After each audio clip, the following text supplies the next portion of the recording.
Who would have ever thought that some trifling ninjas and Kanye dressed like she trying to be a double in the Missy Elliott I Can't Stand the Rain video would have brought your girl back to her channel? Let's talk about it.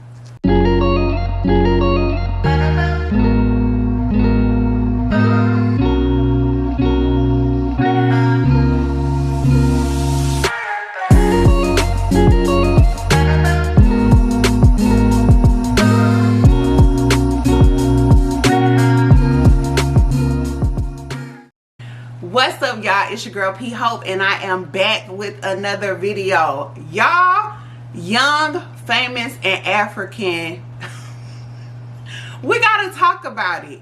I'm not doing a full breakdown of, play by play. I'm not doing a review. This is not a review. This is a highlights video because it was so many moments that need to be talked about. So I gotta talk about them. So, I'm just going to get straight into it and tell you the highlights from each episode. Now, I got my notes in hand, my handy dandy notes. So, if y'all see me looking down or whatever, it's just so that I can go back and reference whatever. So, episode 1, it starts out in true fashion with my girl Kanye and DJ Naked. All right? So, I just want to say that I feel like Kanye looks a lot better this season compared to last season. I just want to say that. I feel like her skin looks a lot more even.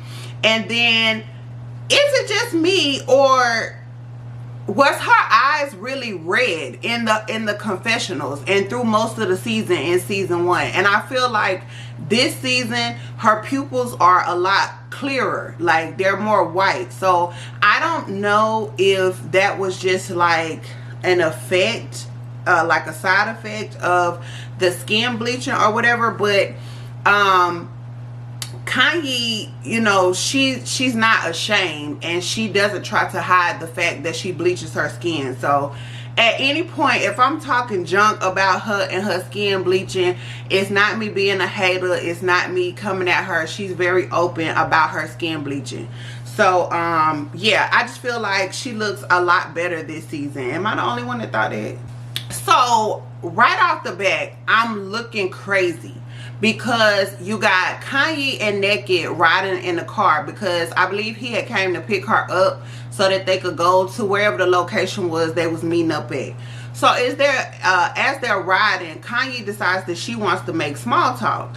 So she asked Naked, like, I've been keeping up with y'all on IG or whatever, but everybody knows that IG is fake. You know what I'm saying? Everything is unicorns and rainbows on social media, but I want to know how y'all doing in real life.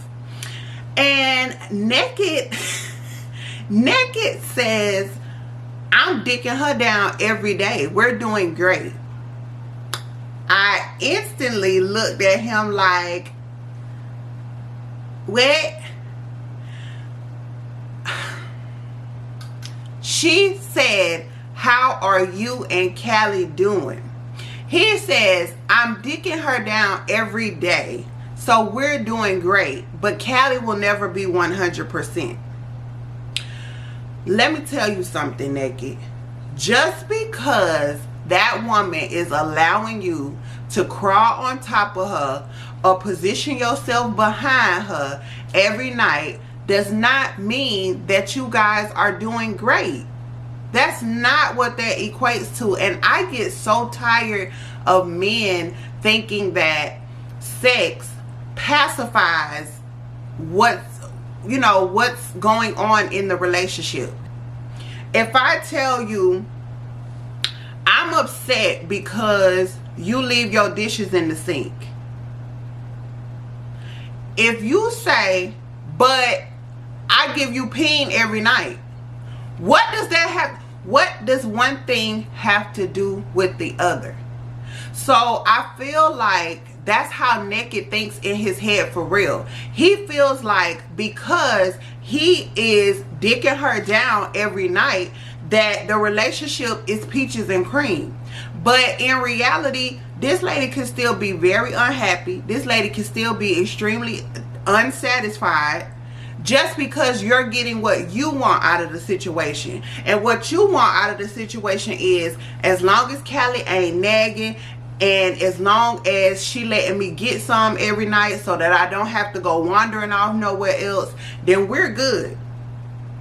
There's so much more. There's so many more moving parts to a relationship than sex. And I cannot stand a man that feels like sex is the band-aid for everything. Yes, sex is good. It's wonderful. It's, you know what I'm saying? Sex is what it is. But it does not, it's not the end all be all to say whether a relationship is in good standing or not. There are plenty of women, and there are also plenty of men that can't stand each other for real, but the sex life is so good and the chemistry in bed is so good between the two of them that even though I can't stand you, I'm itching, I need you to scratch it. And after that, we can go back to hating each other. There's plenty of people out here that deal with each other like that. It's plenty of toxicity out there like that. So it just kind of like blew me when that was the answer that he gave. And I really wanted Kanye to check him on that, but I be trying to remember that, you know, some of the standards and some of the culture in Africa is a lot different from here in the US. So I be trying to keep that in mind, but I still get rubbed the wrong way. Okay? Then we get to this scene where Annie and Kanye meet up with each other. Nah. You would have thought that they was in the scene from The Color Purple.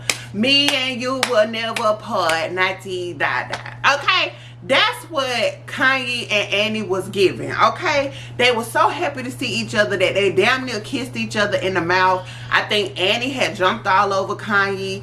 And it was just a lot. But it was a cute moment. Don't get me wrong. It was a very, very cute moment.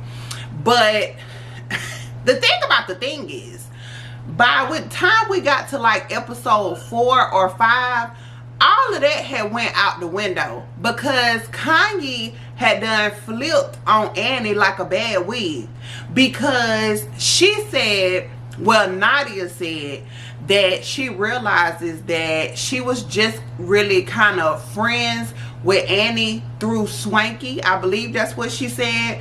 And or like through a beef or something like that. I don't really remember what Nadia said, but anyway, she came to the realization that she was really just cool with Annie for another reason, and that, you know, they really not friends for real. So then here go Kanye talking about some, yeah, I'm starting to think she not my friend either. And I'm just like, she like, you know, I'm about done with her too.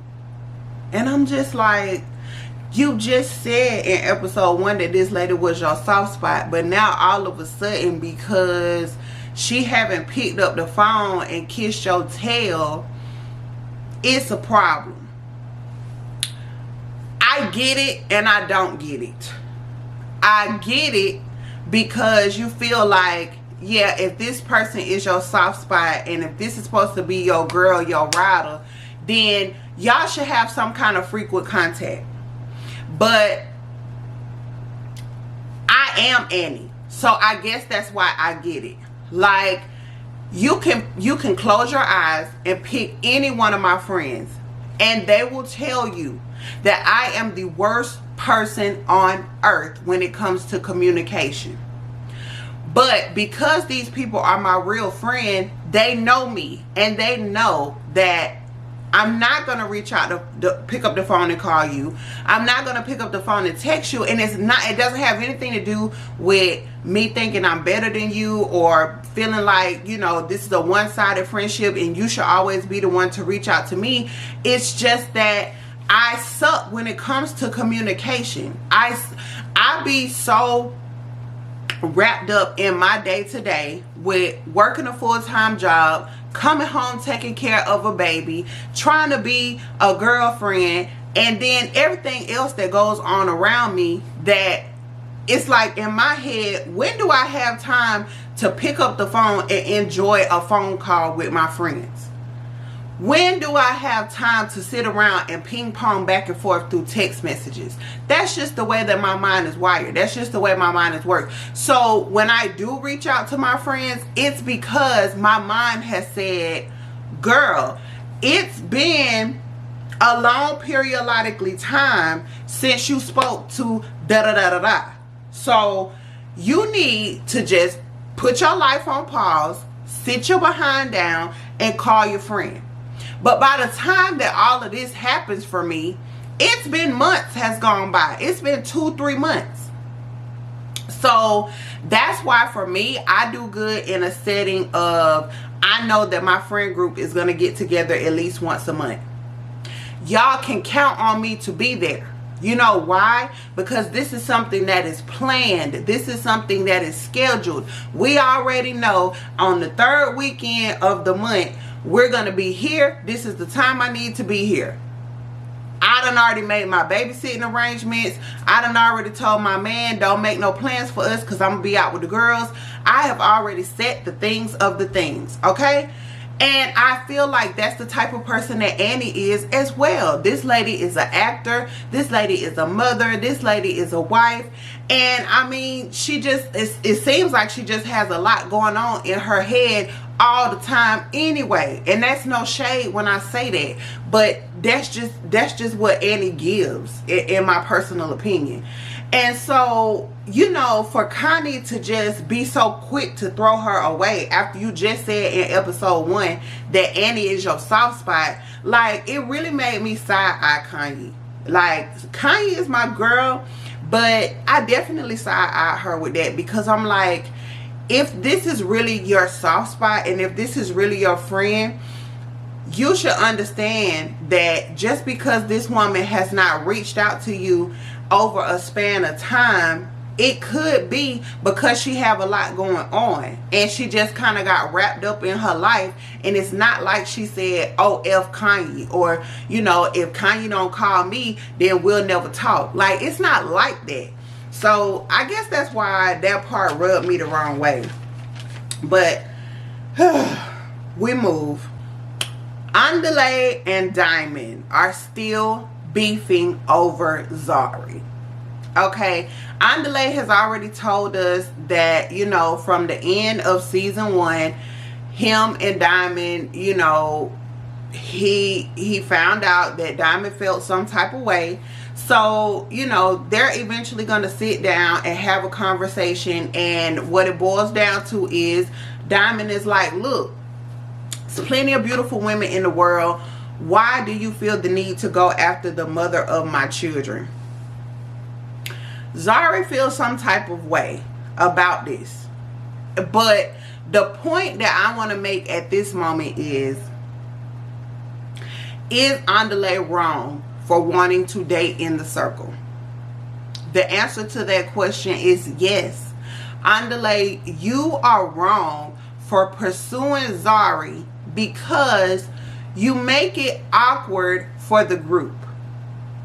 So Zari's point is, why is it such a double standard? Why is it okay for Diamond to pursue Fantana, but it's not okay for Andale to pursue her? Well, Zari, let me tell you. The group that you all have before Fantana came along is a group of friends that y'all, you know, y'all been friends, or at least that's how it was kicked to us from season 1, that you guys are a group of people that have been friends with each other for quite some time, and y'all run in the same circles. And, you know, now that y'all have this TV show, y'all have to see each other quite a bit, okay? So as a friend circle, it is weird for one of the friends that has a baby with another one of the friends to now start dating. Like, that's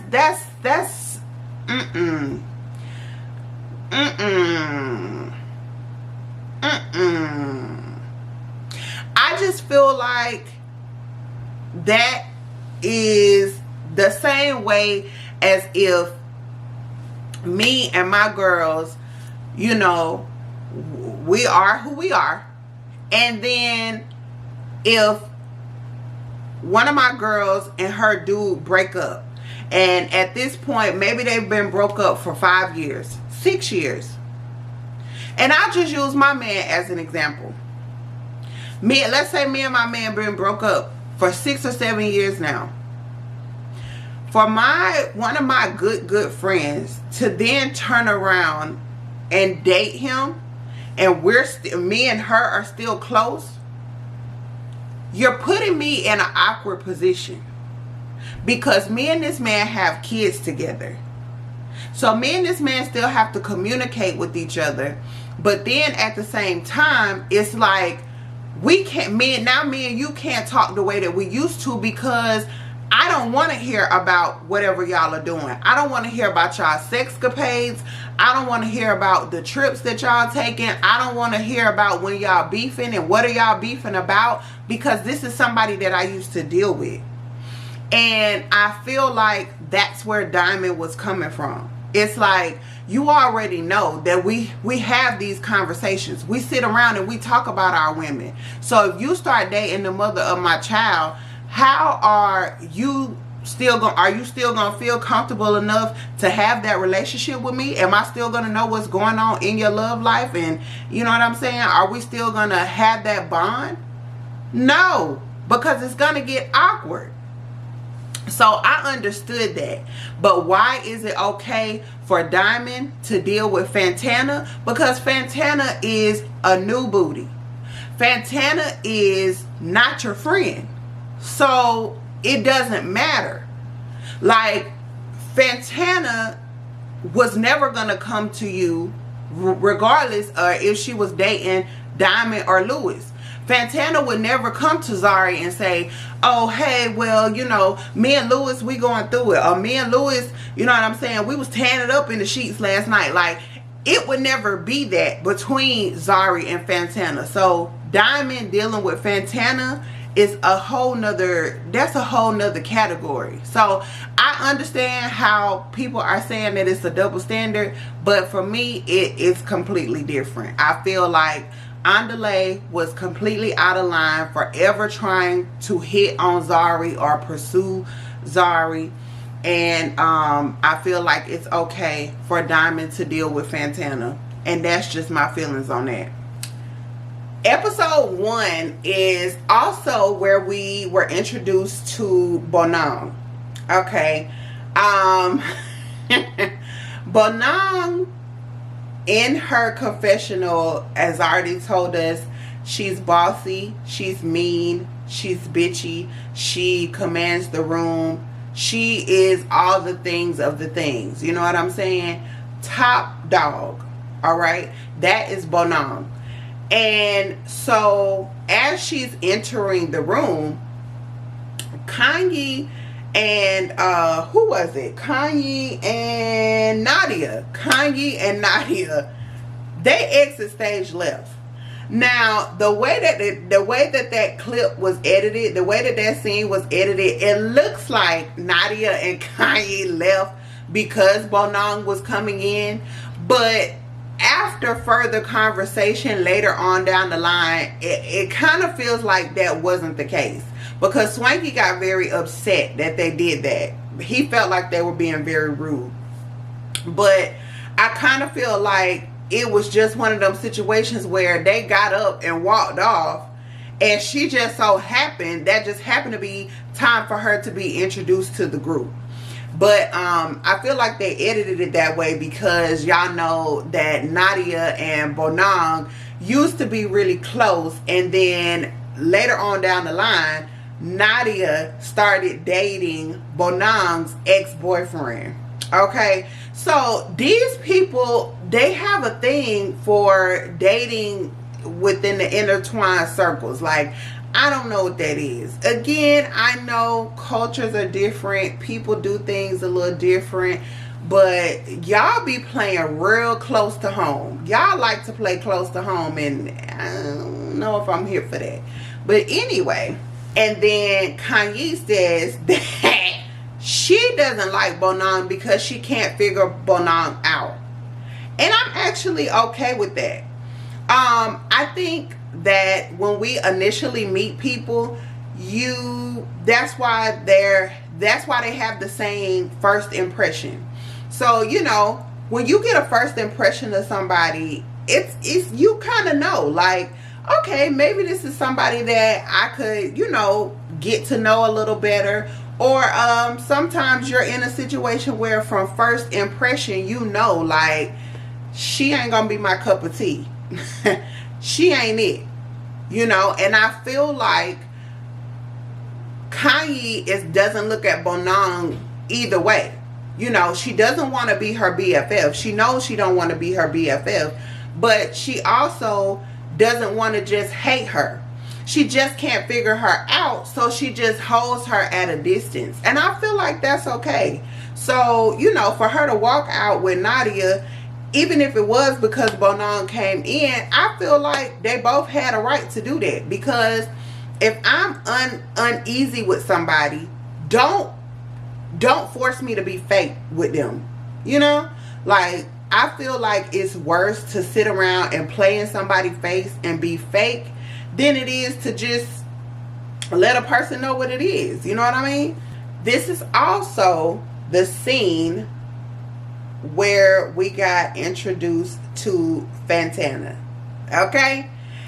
Now, upon Fantana entering the room, they pan to Diamond. And I think in his confessional is where he said, when Diamond walked into the room, I said, wow, her body is amazing. Diamond sexualized this girl from the second he laid eyes on her. He didn't give a damn if she sounded like a man. He didn't give a damn if from the neck up she looked like a cockatoo. Diamond didn't see anything but 24, 36, however the song go, brick house. That is all Diamond saw, was woo, woo, woo. Okay? And he was here for all of it. Okay? So he knew from that second that, you know, when Naked said that she was in the music industry and that they had been working together, whatever, he knew off the top that he was going to finesse her to be with him, to be alone with him some type of way. And, you know, it just looks very grimy on Diamond's end. It looked real creep mode. Diamond, you really showed, you know, your creepish ways in this season. And I hate that for you. I actually hate that for you, but it is what it is. Within that same scene, because like I said, Naked was the one that introduced Fantana to the group. Kaylee, she got all up in her feelings because her whole thing was, babe, you didn't tell me that you was bringing a woman up in here. Now, Kaylee, you ain't fooling nobody. He didn't just bring no woman up in there. He brought Fantana up in there. He bought a figure 8 up in there. He bought a Coke bottle up in there. He brought a stallion through there. Okay? Because we're never going to take away from the fact that Fantana's body is amazing. The girl looks good. If I was sitting in a room and Fantana walked in, I would be staring at her to the point where she would probably be this far off from cussing me out. Because what are you looking at this point? What are you looking at? So, you know, we're not ever going to take away from the fact that Fantana has a commanding presence just from her shape alone. from her skin tone alone, and the fact that she puts herself together very well. You know what I'm saying? Yes, she dresses scantily clad. So what? It's 2023. Every other person on the block dresses scantily clad. Hell, I got my size out and hanging out of this shirt right now, and I'm over 300 pounds. So it is what it is. Skin is skin at this point. But Kaylee, you're not gonna sit here and play in our face. You felt some type of way that Naked invited Fantana off of the simple fact that this girl was fine. Just say what it is. And I'm pretty sure that you discussed that with him at some point, because now Fantana has played on your insecurities. Because yeah, I knew that he worked with other women, and you know, I knew that he could have possibly been inviting somebody, but dang, she looked like this. Like, hold up now. So yeah, that's where Kaylee's mind went. But you know, she gonna try to play it off, talk about some, he didn't tell me he was inviting a woman. Let's just keep it real. Let's call a thing, Kaylee. If Naked would have walked in that same exact party with me on his shoulder, you would have had absolutely no problem with it, because you know damn well that a 300 plus pound woman is not what Naked is attracted to. So you had no worries if he would have walked in with me. But because he walked in with fine ass Fantana, it became a problem. Just be real with us, sis. But you ain't, I see you. I see you. Episode 2. Diamond and Fantana meet up at Diamond Studio. Okay. We all know what happened in that scene. Fantana comes in. They talk about music for all of 3.5 seconds, and then some kind of way the conversation immediately shifted over to Diamond asking Fantana, does she squirt? Is she a squirter?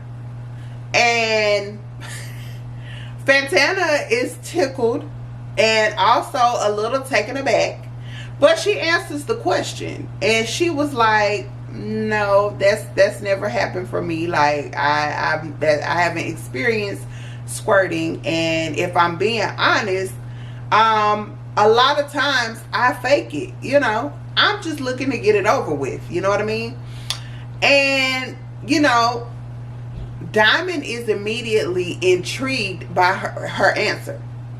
So his whole thing is, you never squirted?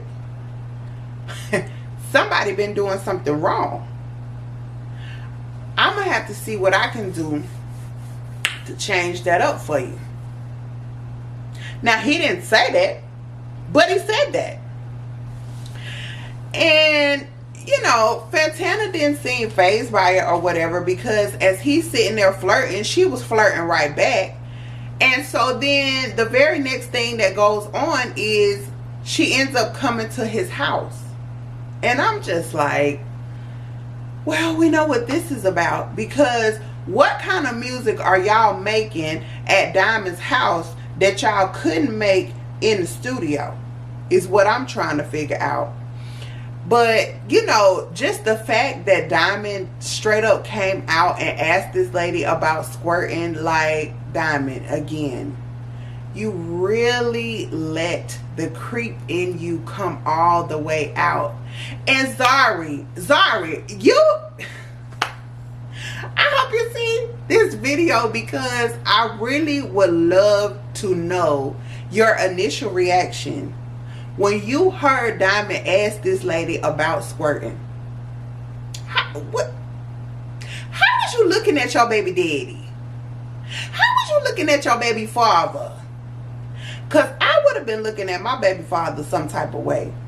Not that he cannot ask a woman that, especially if we're not together. Ask away. But again, that's one of those situations where, don't embarrass me. Don't embarrass me. I have told my man time and time again to don't ever put me in a situation where I am gonna look stupid. That is my greatest fear, to be put in a situation where I'm gonna look stupid. So, you know, the rule that we go by is, if you wouldn't do it in front of me, then don't do it. So if it's something that you're thinking about doing, if you wouldn't do that with me standing right there, then that's a quick indicator, then I better not do it. If you're thinking about saying something to somebody, but you wouldn't say it if I was in earshot, then just don't say it. If that's the rule you live by, that's the rule I'm going to live by, and our relationship is going to be just fine. Again, Diamond is able to date and talk to whoever he wants to, and so is Zari. But when you are on national television, it's just certain things that you shouldn't say, because you are still representing your baby's mother or your baby's father. You know what I mean? Even if y'all not together. Now, if it's a situation where y'all can't stand each other, then hey, disrespect away. But I just feel like that was a bit much for him to say that on camera. Like, I feel like that should have been, with all that pillow talking that Fantana saying that you were doing, Diamond, you could have waited until the camera went off and the lights went down for you to ask her about squirting. Like, that was a lot. The scene where Swanky called Annie when he read the vlogs, and he was calling to check on her and to make sure that he was all right. You know what I'm saying? He wanted to put their beef to the side and just see basically if she needed him to be there for her. And when Annie said that it was fake, that the tears were fake, and that, you know, he didn't have no business looking at the vlogs, and if he was a real friend, he wouldn't look at the vlogs. Annie, you were wrong for that. You were wrong for that. I think any real friend,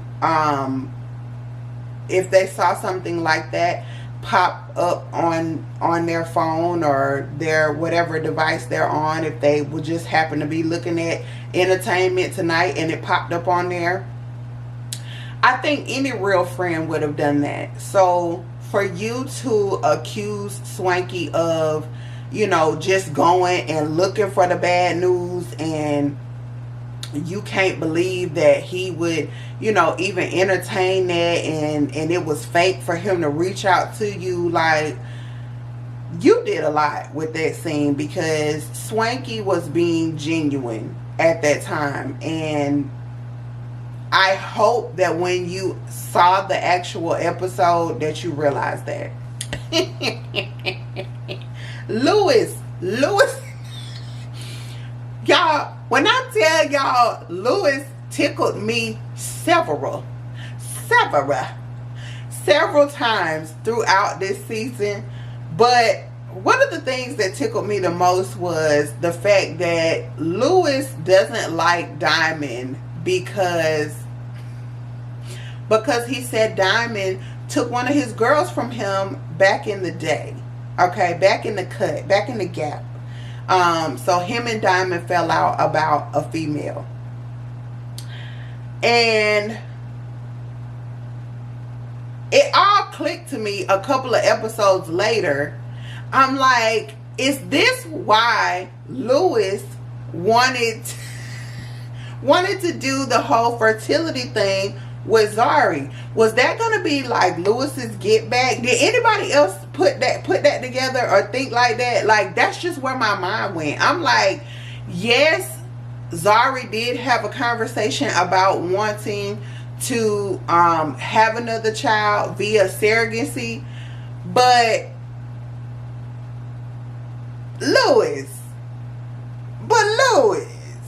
you want to have a baby with Zari? Or you want to have a baby with Zari because this is Diamond's baby mama? Which one is it? Talk to me. Fantana and Swanky talking about Diamond and that whole ordeal. Swanky is pretty much trying to go ahead and warn her about Diamond, and Fantana says that she can smash Diamond without getting in her feelings. But sis, we literally sat on the camera and saw you get in your feelings about Diamond. Like, you fell for this man when you didn't think that you was gonna fall for this man for real, for real. Yeah, I put that in the highlights because she was so confident of herself. But as you could see towards the end of the season, like, she completely got wrapped up in Diamond. And it was sad to see. It was just really sad to see. Kanye throws a party. And at some point in the party, things go left. And everybody starts breaking up into their own little friend groups. So, one little friend group was Zari and Kaylee. Am I calling her the right name? Kaylee or Callie? I think it's Kaylee. But anyway, Zari and Kaylee are talking. And for whatever reason, Zari felt like it was some cool shit to tell Kaylee that, well, you know, Tubaba is having another baby with their personal banker. And so Kaylee is like, do we know this to be facts? And she was like, yeah, I mean, you damn right, it's facts. Like, it's not C.I. What she say? It's not C.I. I forgot what she said. But anyway, she said that, you know, it wasn't no private information. Like, it's public information that this is their personal banker. She's pregnant. Tubaba is the daddy. Like, this is facts. And so I didn't like that. I didn't like that for her. Zari, for you to sit there and spread that lady business like that, I feel like that was unnecessary, because first of all, you don't know that to be facts. We all know that blogs put out bullshit every other day. And so for you to say that it was facts that Tubaba was having a baby with a personal banker, like, girl, you know you was being too messy. Fantana was trying to figure out if Diamond and Zari were married, and he says no. But he then turns around and tells her that, you know, no, we're not married, but she does want more kids with me. First of all, Diamond, that wasn't none of that lady business. You know, unless you and Fantana were talking about being in a serious relationship, unless you and Fantana were talking about having a baby together, unless you and Fantana were talking about getting married, that was absolutely none of that girl business. And we saw how that backfired on you, because she couldn't wait to turn around and rub that in Zari's face that she knew some of her personal business. So, you know, I hope that was a lesson to you, to not do so much pillow talking with somebody that you just smashing. I'm not the only one that has said it. I'm not the only one that has thought about it. For Lewis to be so adamant about surrogacy, he's only 30 years old. He is a handsome looking man. You know, he takes very good physical care of himself. He has a good job. Like, you have all the decent qualities of a good person to be, you know, to make somebody a great husband or boyfriend or whatever situation you choose to be in. So for you to jump straight into saying that you just want a surrogate and you don't want to be in a relationship because you don't want to deal with the mother of the child, it's definitely giving you want to be in a relationship with a man. And I'm not even being funny when I say that. It's just that you have to go back and watch some of his tendencies, some of his mannerisms. And I don't know if I put this in the notes later, so I might end up saying this twice, but I believe in one scene, when he was talking to whoever that was about how he got excommunicated from the church, he said, with my coming out. And we all know what that equals up to when somebody says they're coming out. So I did not go back and rewind to see what he said he was coming out from.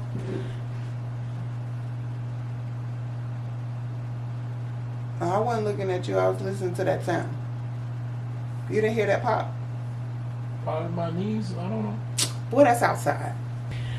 So, yeah. So with Lewis, you know, mentioning something about coming out, he keeps rambling on about surrogacy. Like, it's giving that when it's all said and done, you would like to end up running off into the sunset with the man.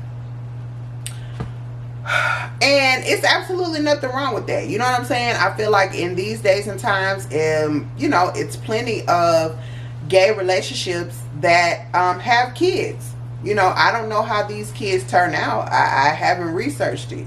But, you know, they raise loving families just as well as a straight couple. So if that's where Lewis is trying to go with that, then, you know, hey, you got my blessing.